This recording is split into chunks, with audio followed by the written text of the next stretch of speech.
Voir, juger, agir. Voir, juger, agir, c'est une méthode, c'est une démarche qui date quand même des années 1920-1930, où on l'a plus mise en forme, beaucoup développée par l'Action catholique, un mouvement d'action, comme son nom l'indique, qui visait à toujours intervenir de façon ajustée. Ça a été repris aussi même par le pape Jean XXIII dans une de ses encycliques plus tard. Voir, juger, agir, c'est donc une méthode qui nous permet de rester en recherche permanente, de ne pas nous arrêter sur on a toujours fait ça comme ça, c'est comme ça que ça marche, et ça nous met en plus en action. Voyons un peu plus en détail les trois étapes, voir, juger, agir. Premièrement, voir. Voir, ben, on s'en doute, c'est la base. Hein. Si on ne voit pas, on ne va pas bien loin. Mais c'est important. C'est souvent l'étape qu'on escamote parce qu'on pense savoir. On pense qu'on connaît la réalité. Alors que c'est important de tout voir, de bien voir, d'accepter de voir et de prendre le temps de voir. Il y a des défis. Pour tout voir, ben, ça suppose que j'ai pas trop d'ornières. Des fois, j'ai des ornières dans ma vie, pour toutes sortes de raisons. Ça peut être, les psychologues vont nous parler de restrictions mentales. Hein? J'ai des filtres souvent parce que des choses à cause de mon éducation, de mes blessures, de mes habitudes, peu importe de ce que j'ai appris, qui font qu'il y a certaines choses que je ne vois pas.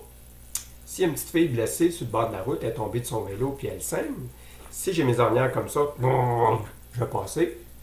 Évidemment que je la verrai même pas. Pas de danger que je l'aide. Hein? Je la vois pas parce que j'ai des ornières. Ça se peut aussi que ma difficulté, c'est que je porte des lunettes fumées.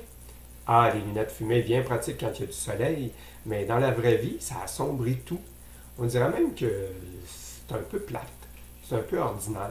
Ça se peut que je porte des fois des lunettes fumées qui assombrissent les choses, qui ne donnent pas un vrai portrait de la réalité. Ça se peut aussi que je porte des lunettes roses. J'en ai pas des lunettes roses pour vous montrer. Mais des lunettes roses, c'est quoi la lunette rose? Elle filtre toute la lumière, sauf le rose. Elle laisse juste passer le rose. Autrement dit, elle laisse juste passer ce qui est beau, ce qui est fin, ce qui va bien. Peut-être dans la vie, des fois, je porte des lunettes roses parce qu'elle est dure à accepter la réalité. Enfin, j'aime mieux pas le voir. Il n'y a pas de problème, il n'y a pas de problème. On sait que c'est pas ça, la réalité. Donc ça peut être des défis qu'on rencontre. Pour bien voir, des fois, j'ai besoin d'aide. J'ai besoin peut-être de lunettes de myopie pour bien voir des détails au loin. Ça m'aide à mieux voir ce qui est loin de moi, ce qui n'est pas dans ma proximité. Peut-être j'ai besoin de lunettes de myopie.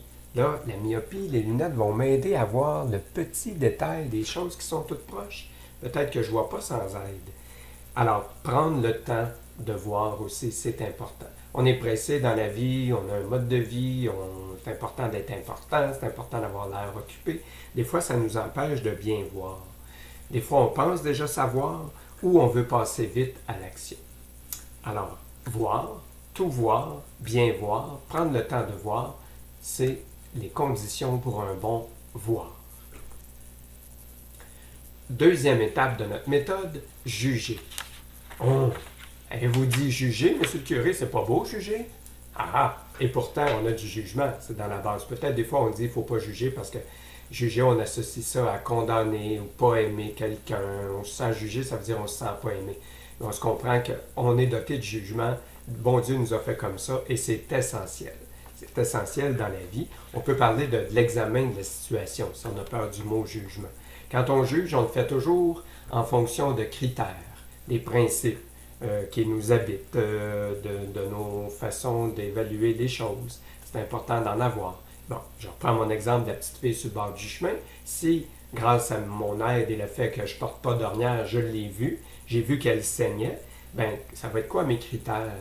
Ben, j'ai mon attention à l'autre, j'ai mon empathie, j'ai mon souci du bien-être de l'autre, j'ai l'importance de vivre en communauté, de prendre soin les uns des autres. Ça, c'est mes principes qui vont me faire dire, devant ce que j'ai vu, la petite fille qui saigne, ben, je vais prendre une décision. La décision d'aller l'aider. Alors, évidemment que ça réfère au voir. Si mon voir n'était pas complet, si je ne l'ai pas vu, la petite fille, si j'ai pas vu qu'il y avait déjà une ambulance à côté, peut-être, j'ai pas vu si c'était un environnement sécuritaire, mais je ne poserai pas un bon jugement et je ne ferai pas une bonne action. Dans ce temps-là, il faut retourner à l'étape du voir pour bien le compléter. Parce que le voir, c'est habituellement l'étape qui est la moins bien complétée, malheureusement. Le jugement, l'étape du juger, ça réfère bien sûr à notre histoire, à nos expériences, à ce qu'on a reçu comme valeur dans notre histoire et à notre propre connaissance de la réalité. Alors, juger, la deuxième étape, essentielle pour passer à la troisième. Troisième étape, agir. Ah ben là, évidemment, si on ne passe pas à l'action, il ne se passe pas grand-chose, on s'en doute bien. L'action, c'est le fait de déterminer ce qui peut être fait ou ce qui doit être fait. C'est ce qui nous fait passer dans l'agir. Bon, je reprends encore l'exemple de ma petite fille sur le bord du chemin.